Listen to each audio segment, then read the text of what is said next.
and welcome back to the What the Falk Sunderland review show. A poor first half, followed by a slightly improved second, yielded no win as two depleted sides struggled to a 1-1 draw at the Stadium of Light. And as always, we'll be picking apart the bones of the game with guests from either side. In the yellow corner, returning guest, a voice I'm sure you're aware of, his fifth appearance this season. No, not this season, in total. Si from the Fence End Pod. Si, obviously we spoke during the week, but how are you doing this morning, mate? You all right? Yeah, not too bad. 550-mile round trip yesterday in horrible weather driving home, but it was all worth it for a point. I was going to say, was it worth it? Yeah, I think ultimately, yeah. We rode our luck a little bit yesterday, but with the sort of all the COVID stuff and injuries and illness that we've had over the last couple of weeks, I think the point was just about happy with that. Dave, you're joining again as always. Dave, how are you? Yeah, brilliant, mate. Love football. You know how it goes. Do you know what's funny? When I looked at you there, right, I didn't even listen to what you said because you've grew your beard out a bit, which people won't know this because it's an audio podcast and it's very Roy Keane-esque. Definitely, mate. That's what I'm inner channeling me, Roy Keane, which is exactly what Lee Johnson should be doing, if I'm honest. I've got beard envy, I must say. Snap. Not length, just because mine's ginger and not Roy Keane-esque. Trust me, mate, this is ginger. It's, well, apart from the really white bit on the bottom, but yeah. Very handsome. Went slightly off topic there, but anyway, shows you how interesting the game was, I suppose, doesn't it? We'll start off from the top, but it's a result that really helps neither team. No one got beat, so you can't cry about too much, but no one won. But Dave, I'll come to you first. Morning after the game, how you feeling about it? Same way I always feel in this shite league. Aye. Just deflated, mate. Like I can't. Everything. Just like. You get into a strong position, 1-0 up, you sit back, Jack Ross season 1 all over again, dare I say it? Yeah, just an they say in football that 1-1 draws are the worst result you can possibly have because you can't keep a clean sheet and you can't score enough goals to put the opposition to bed. Mm-hmm. And we like to have a 1-1 draw, which basically just makes me think that we're eternally shite, if I'm honest. What made me realise, though, that, a lot of Jack Rossisms were discussed yesterday because we loved the 1-1 with Jack Ross. We loved the 1-1 against Oxford. But was it Phil Parkinson that was the only Sunderland manager to technically lose a 1-1 when we got beat on penalties against Oxford? You can lose a 1-1. Yeah, you can lose a 1-1 just in case people are wondering. Si, you obviously have asked if it was worth it. You said yes, but morning after, how do you assess the game as a whole? Yeah, I like I said, first half I thought we were okay. Second half we rode our luck a little bit, and the defending was a bit kind of Keystone Cops. It was ricocheting everywhere, and the keeper made a couple of good saves, and the post was hit, and the bar was hit, and I think we got to a point where some of our players looked a bit dead on their feet, and we were just not time wasting, but like we said during the week, that sort of managing the game out and just making sure we take the sting out of because there were times yesterday when you guys were on the attack and the crowd did get behind them. There was a noise, and it was like you've just got to try and silence that crowd and sort of just slow it down a bit. And I'd love to see 90 minutes of wonderful football and nobody taking the mickey. But ultimately, everybody's travelled that sort of distance. I don't then want to see us throw it away at the end. That would be awful. So it's hey, if you win your home games and draw your away games, you're going to go up. So, that's kind of an away point at a team that are looking at the table now. Just 2 points. You're only 2 points off the top. I appreciate after yesterday, it doesn't feel that way. But you're kind of looking at the table and going, you know what? In 3-4 games' time, you guys could quite easily be top. Equally, we could be there or thereabouts, or we could end up being mid-table because we've lost 3 on the trot. It feels positive at the moment. I think the next 3 or 4 games will then work out whether it's a positive or not. If it's the only point of the next 3 games, you're going to think maybe not. I think with Sunderland, you're touching on there about how close you are at the top, and it is true. And I see a lot of people say it, and I get it. It's a very positive way to look at it, and I'm really positive in almost every aspect of my life. Comes to Sunderland, I'm the polar opposite. I'm like Mr. Pessimism. I can't even say it. And I just feel like, and I don't know if you agree with me on this, Dave, when you look at the league table, you go, this could change, win a couple of games. But are we just so mentally scarred from Sunderland being Sunderland for so many years that we just go, oh, but that's also 2 points close to seventh or whatever and stuff like that? You always think like the worst. Is that just because we're so used to Sunderland not doing it? It's just a simple experience thing, isn't it? I'm sure Simon will turn around and say, my old man yesterday turned around and said, with Oxford, he goes, they get 3/4 through the season. They're always there challenging. Last 25%, they bottle it, or they run out of steam is probably the better way to put it. Not bottle it, sorry.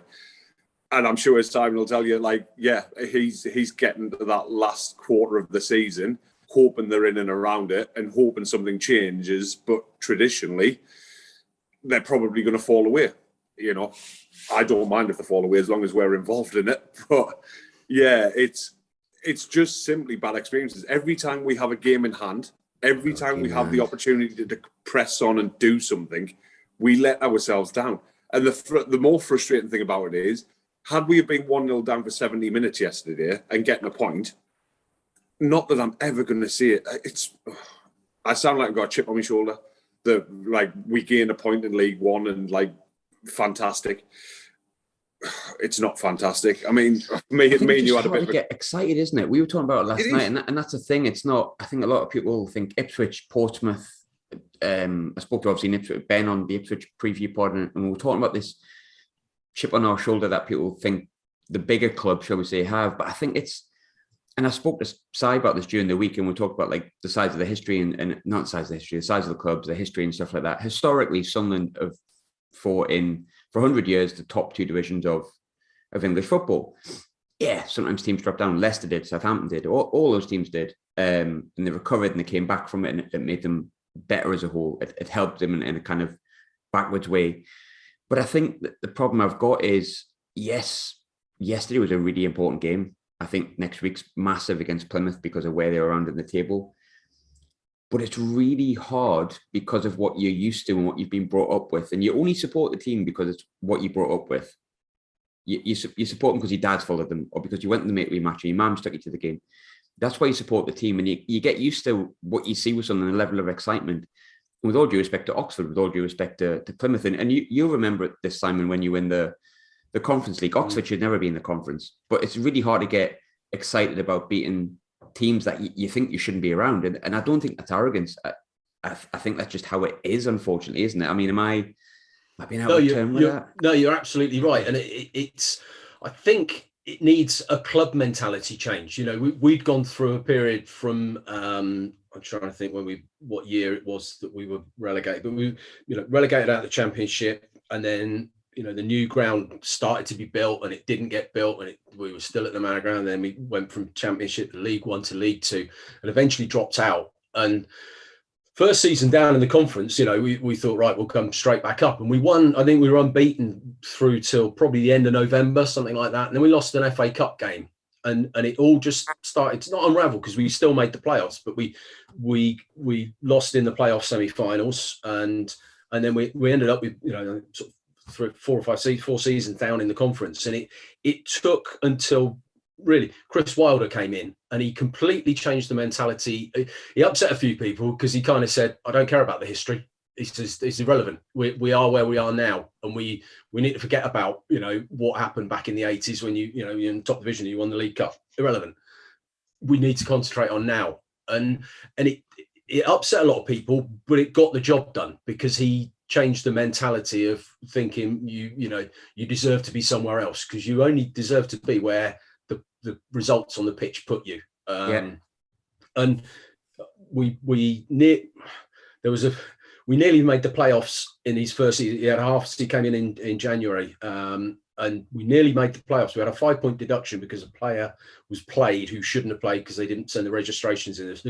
It's sort of ask Oxford fans about fax machines, and it's kind of like, oh yeah, Eddie Hutchinson, yeah. So we pretty much made the playoffs after being struggling at Christmas, and then the second season, we ended up going up again in the playoffs. But it was like, it needs a change of mentality. Well, whether that's the fans, I think some of the fans, will be critical whatever the club does, but it does need. We needed that mentality change, and I think the clubs like yourselves, like you said, you look now, I'm looking at the table, you've got Ipswich, Pompey, Sheffield Wednesday, Sunderland, you might say Wigan as well. There's 5 clubs there with recent Premier League experience who've won big trophies, European Cups. Portsmouth won the FA Cup. You guys have been in finals. There's 5 there. Only 3 are going to go up at the most. So it's going to be tough for every club, but it does need it. It needs mentality change within the club, and how easy that is to do. I've never worked within a club, so changing that mentality to we are where we are, but we need to address that, and then we can start worrying about the Premier League when we get in the Championship. You concentrate on where you are now. I think it's I think what I kind of miss, and I think what would probably get me away from the worry for me is when I feel apathetic. Yeah, I'd rather be angry. When apathy comes in, that's my problem. And I feel apathy. A lot of it, I've got to be honest, comes from the boss. And I'm sure he's a lovely bloke. I don't know him. It's just an opinion. I don't wish any ills or anything. I don't want people to be sacked. But at the same time, my thought process is he's not the right man. And I did a talk in with Alex Ray at the Central Sunderland branch on. I had a heavy night last night. Friday, not as heavy on Friday, but we were talking about sort of when he was there and things that change in management, and he was talking about momentum, and he was like, at this point, when you're there, no one really wants to be there, but you need to get a bit of momentum, and it seems like that's lacking. And there's a lot of hawk for Roy Keane whenever like a management gets brought up and he hasn't managed for 10 years, and remember when we had Reedy and all this kind of stuff, and Sam Allardyce and whatnot. And I think it's sometimes difficult to go back, says me, who would quite like to see Gus Poyet back. But I think what we lack at the moment from the top, because I think that's kind of got to be where it's come from, is that momentum and that ability to galvanise.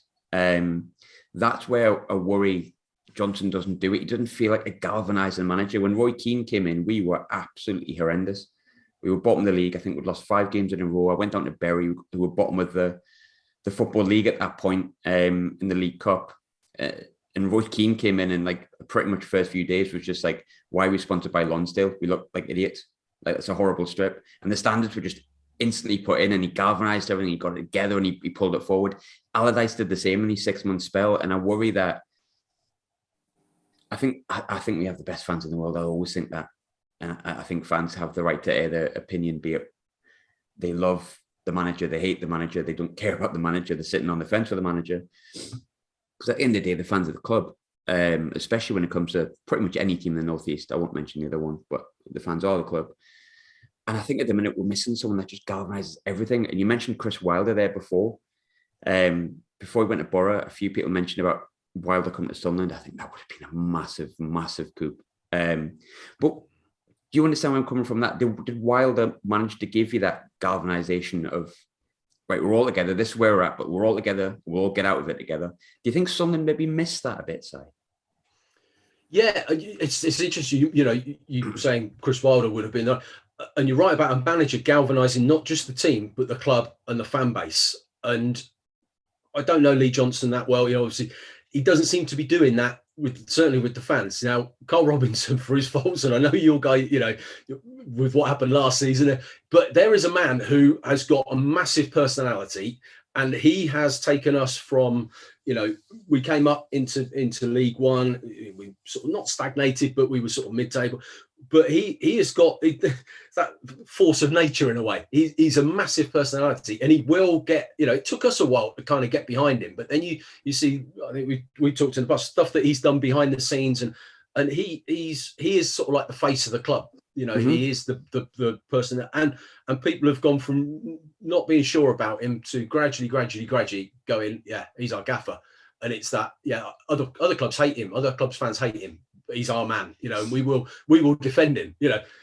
Eventually he'll go somewhere else, and we'll probably go, nice to see you, and then we'll get annoyed with him being on the touchline doing what he does for us. But and whether that's whether Lee Johnson, that's probably not his role. He's been told, don't worry about everything off pitch, just worry about the team. But maybe with somebody like Chris Wilder, who again, he sort of said, right, we've got to get out of this poxy league. And when we finally got out, apparently, so that was on they went back to the stadium and he literally got a ladder out and took off the blue square Premier, which was the logo, Oxford United blue square Premier League. Well, he took that off the wall. It's like, right, forget about that now. We're never going back, sort of thing. And it might just be that you need somebody who that would be. Is difficult to know. Obviously Ipswich got rid of their manager yesterday after Surprised drawing by with that. Barrow, and it's kind of like, I'll be honest. but then ultimately they kind of look, are they thinking, well, he's not going to do it? And I think that's the best. Well, I think you've summed it up perfectly, Si, to be fair. It's like the manager embodies how the team plays. Well, Robinson's the embodiment of Oxford, isn't he? Like, yeah. And I'm not saying it's a good thing, but it will be for Oxford. Yeah. Slightly flamboyant, but also a bit of a shithouse. And it's kind of like, there are times we play like, you're right, it does. You reflect your manager. Like, literally, Robbie Savage was the type of player you never wanted to play against, but you wanted him in your team every week, every single week. And it was the same with Roy Keane as manager. And the reason that we crave stuff like that is because realistically, we are an extension of Lee Johnson. So we do whinge a lot, don't we? I've noticed recently we whinge a lot on the pitch. Massively. It's just whining, and that's how he used to play. He was a little bell end, just like he was an okay player, but never quite got to where people want to get to, I guess. And he just that's what he does. He just whines. I don't know how drunk you were to actually take my suggestion yesterday when I messaged you last night, but I look around. I actually had a conversation with someone yesterday of looking around world football in general, and you know how at one point we had an elite group of managers of like Mourinho, Fergie, then you saw the next crop coming through, Arsene Wenger, so on. Then you saw like Guardiola was starting to make moves and they started catching them up. Round in world football now, who do you look at? Like you've got Klopp, Guardiola, Tuchel's doing a decent job.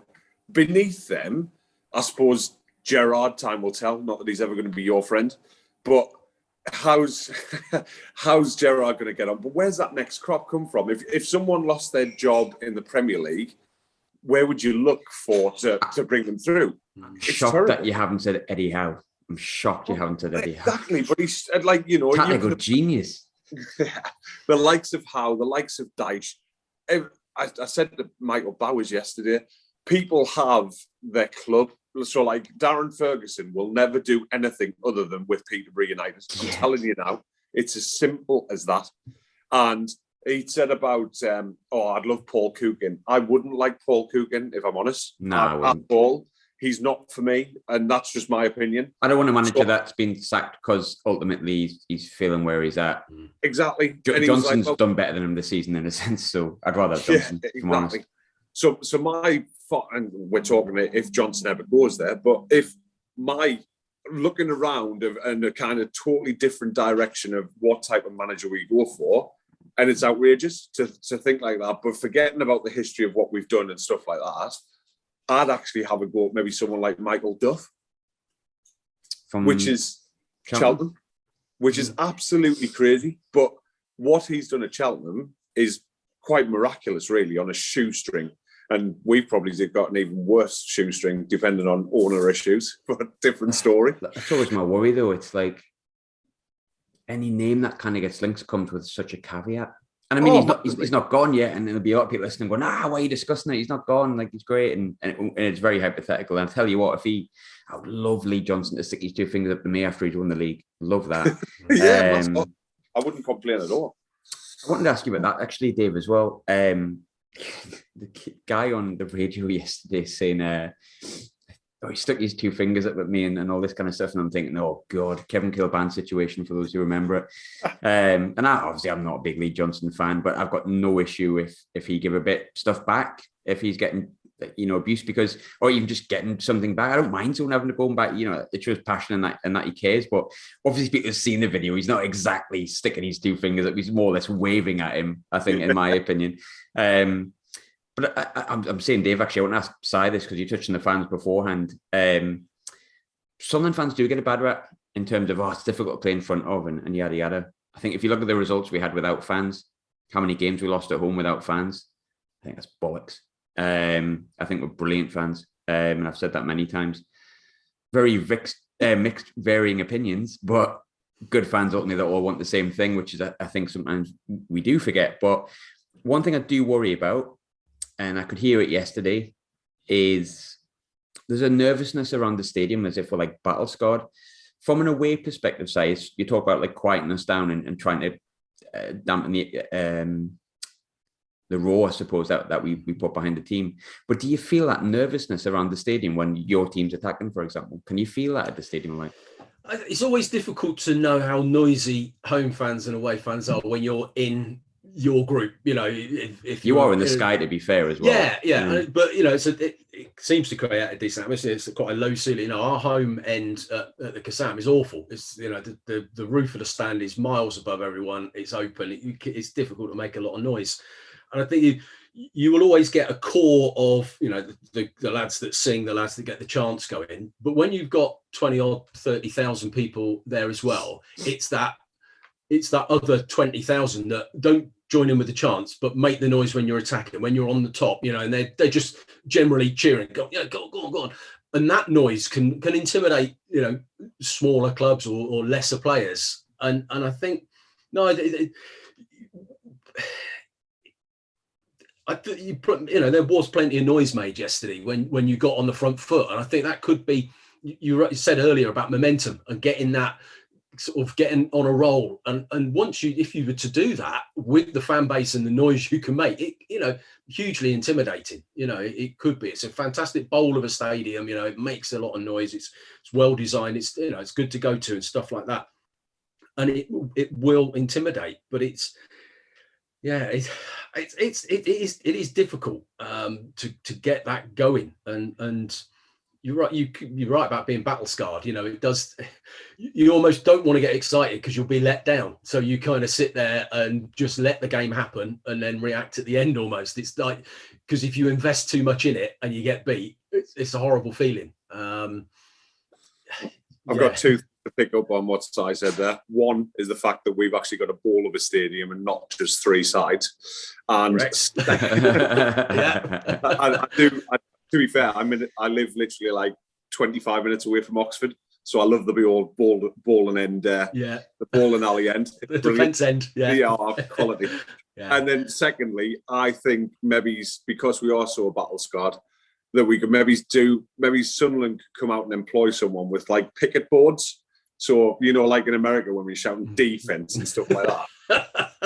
Right, round of applause, clap. Maybe that would bring the enthusiasm that we need. Yeah. Well, if we had placards, you wouldn't have the kind of out the door you shite moments that we had in 2013 or something, which is still one of my favourite moments. Talking about being in League One, I think the thing that really hammered home that we were a League One club, I think it was 2 seasons ago, and it was like McGeady's had a shot and has landed in the car park, and it was at Oxford. Oh, it's like, yeah. Oh yeah, there's car parks in these stadiums, but never actually been to Oxford, to be fair. And I'm certainly not going to go there for university. That'll shock no one. We hate, to be honest, we hate the stadium as well. You know, it's as a the manor ground was falling down, but it had atmosphere. It's a bit like you go to a place like Southend, you know, and it's ramshackle, but actually it's an old school football stadium. It was built in the sort of aftermath of Hillsborough, where there needed to be loads of room between the pitch and the stands for access, and you know, it was built during a time that you know, it was just thrown up.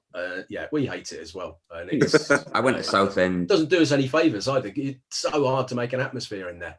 Yeah, I remember going to Southend. You touched on Southend. If we're talking worst grounds in League One, I love Matt. Obviously, Matt's been on the show a lot, but Gillingham's away end. It's not temporary. He's been there for 18 years. Yeah. That's almost like half my age. Yeah, well, actually, it's more than half my age.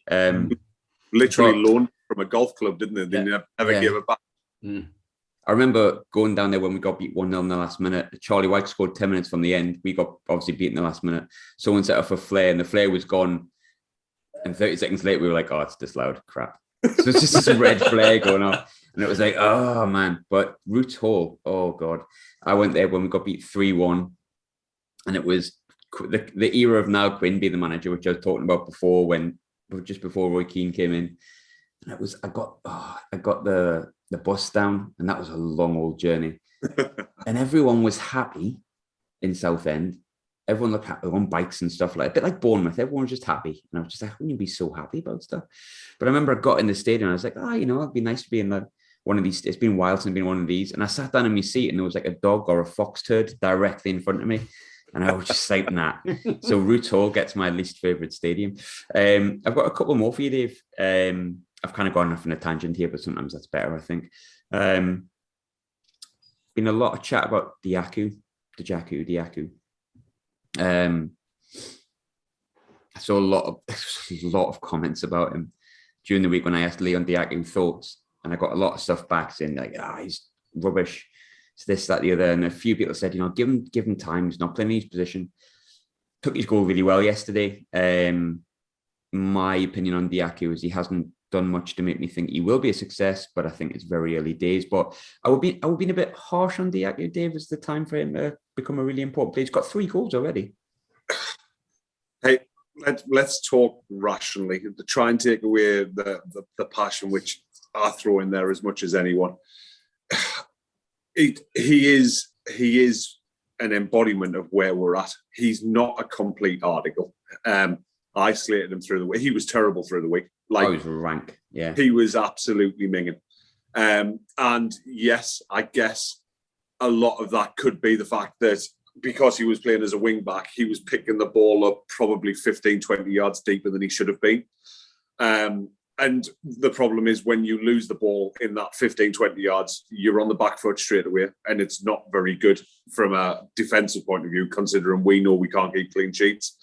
So, yes, you've got to give him some leeway as such, but at the same time, he's a professional footballer. So my problem with stuff like that is, and he's only young, but if you make a mistake once, twice, 3 times, don't then try and correct it by doing the same thing 4, 5, 6 times.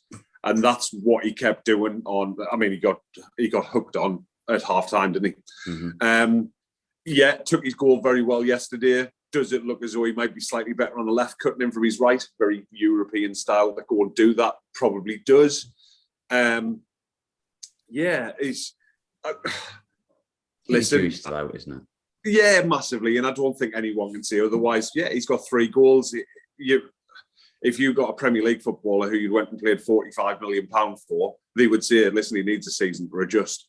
So a kid from Germany probably needs just as long, if not longer, to adjust. So fair play to him. He's getting stuck in. He obviously cares. You see the way that he's bought into the club. Yeah, give him time. And like I said, it becomes a vicious circle because you want him to be an instant success. You want him to win games for us. You want us to get out of this league. But it's all development. It's all time and whatever. And like I said, everything adds on to everything else. And I really hope he succeeds. And hey, for a first season and for being a loanee, what would be a good return from him? There's still 27 games left to play or whatever. 7, 8 goals or something. So, 10 goals, which seems very achievable considering he's got 3 already. You can't class that as a bad season, can you? No, I think jury's out for me. The other question I had is on the flip side. Someone who would point have even said, I think he's one of our better players like last season, but I said I was losing patience with him and someone corrected me and said lost. And I'm like, you're probably right with that. Lyndon Gooch. I said it last year. I'll say it again this year. He's a right back. I put him left back in the changes, me. Jesus.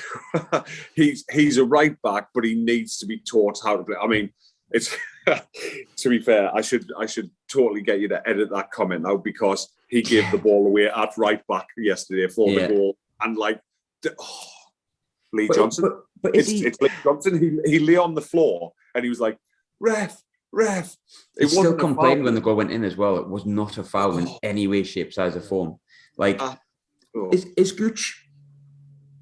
See, for me, Gooch was one of our best players when we first came down. I think he got 11 assists before Christmas, and I was like, bloody hell, he's like a cheat code at this level, and we've got his best years to come. Like, and he's just regressed. And I don't know if I'm getting more annoyed at him because he's so out of form. Because he had a great game on the opening day against Wigan. He was very good. It was everything you want from Lyndon Gooch. But there's certain players when you watch them and you think you've been here too long. Yeah. I just think we could probably make a bit of cash on him in January and get someone who's going to offer more. I wish him the best of luck, but I think he's just been here too long, Dave, hasn't he? That's it. Yeah, I wouldn't complain at moving Blinden on whatsoever, because he's not given us anything. Do you know what I mean? We definitely need something in January, something which is going to get fans excited. You know, like we all know that mine and your loving for Ross Stewart is unbelievable. Like, he is the best footballer on the planet, bar none. How he didn't win the Ballon d'Or, I'm not quite sure. But, you know, I've said about it, but we'll not dwell on it too much. It's a fix, mate. I can't even believe he wasn't in the top 20, but there you go. Corruption in FIFA, that's unusual. And Ross Stewart he's because we've changed that. I actually had a bit of a conversation with someone, 2 messages with someone on Twitter today, and they'd said, about Johnson this, Johnson that. So I'd said, listen, we've changed our style of play from the beginning of the season. We had a swagger.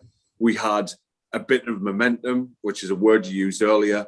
We were looking impressive. We had slightly more possession than other teams who we were playing against. Bearing in mind, we played against Wigan and people like that as well. So we didn't have the most... We beat all the good teams at the start of the season, really. Exactly, yeah. So we've kind of done that. And then I looked at the possession stats yesterday during the game, and Oxford had more of the ball. Oxford had more of the chances. Yes, it was a game of 2 halves yesterday. There's no doubt about that. But kind of, I mean, it always is a game of 2 halves, by the way, for anyone who wants to correct me on that. Yeah. Sometimes 4 halves if it's the cup. But. Yeah, it depends. Like I say, if we're all about this American thing, we should play quarters. Might do better for but it's one of those where I just kind of, I think we need something or someone to lift us, whether that's a manager, whether that's a player, and kind of, why have we changed our style of play? Now, the comment that I got back on Twitter earlier was, maybe it's Lee, and I don't think Lee Johnson's this clever, by the way, but maybe it's Lee Johnson changing the style of play due to the way that the pitches are going to be during the winter. That was the comment I got back. And I'm like, okay, but I'm telling you now, if Pep Guardiola takes, and it's a huge over-exaggeration, but if Pep Guardiola takes Man City to Cheltenham on a Tuesday night in the FA Cup where it's sticky, it's windy, it's whatever, he doesn't say play long ball. I guarantee you now. He does not tell them to do that, because they've got a clear, concise identity, and that's how they play football. I've been watching Man City the past few weeks, so I can't believe it's the same bloody sport they're playing as us. Yeah, it's stupid. Like Bernardo Silva's goal last week. Like, what? Just stop for a minute and just respect the fact that there's the fans of clubs that just have never seen that or will ever see that. We've got 2 minutes left. Si, same question I always end with, so we'll go with 30 seconds each, and I'll try and get a subscribe message in at the end. What does the result mean in the context of Oxford's season? Another good away point at one of the big clubs, and if we can keep picking up points against the teams around us, you know, so we don't lose ground on those teams in those games, and pick up wins against the lower clubs, it means we're still there or thereabouts. I think you can have 6 pointers at the bottom of the table. You can have them at the top as well, and it's just as important to, you know, if let's say, you know, if we'd have lost yesterday but win against Doncaster, you know, that's, you're 3 points better off than us. But a draw today, we stick with you, and it's the same for all those clubs around us. It's stay in there, stick in there, don't lose to the teams around you, whether that's at the top or the bottom of the table, and you've got yourself a chance. I think Dave, I normally would ask you the same question, but since we've got a minute 19 left, I'm going to say Groundhog Day is what it means in the context of Sunderland season, and I don't think you'll disagree with me on that, will you? No, definitely not, mate. It's just like, you know, keep plugging away, keep getting in the mix, and yeah, huge game on Tuesday and Saturday, and let's hope we pick up a few points, you know. Fingers crossed. Thanks to everyone for listening as always. It can be a chore doing these, I'm not going to lie. It can be difficult to do them because sometimes I'm just so apathetic. So when you listen and you give comments, positive, negative and constructive, it's nice. It gives me a reason to do it. And at the end of the day, we all love Sunderland is the main thing. So thanks for checking in. Do subscribe if you want. If you don't, as I say, it's always fine. But thanks for listening to the episode. If it's your first, your last, or 7th or 8th. I've been Graham, Dave's been Dave, Si has been Si.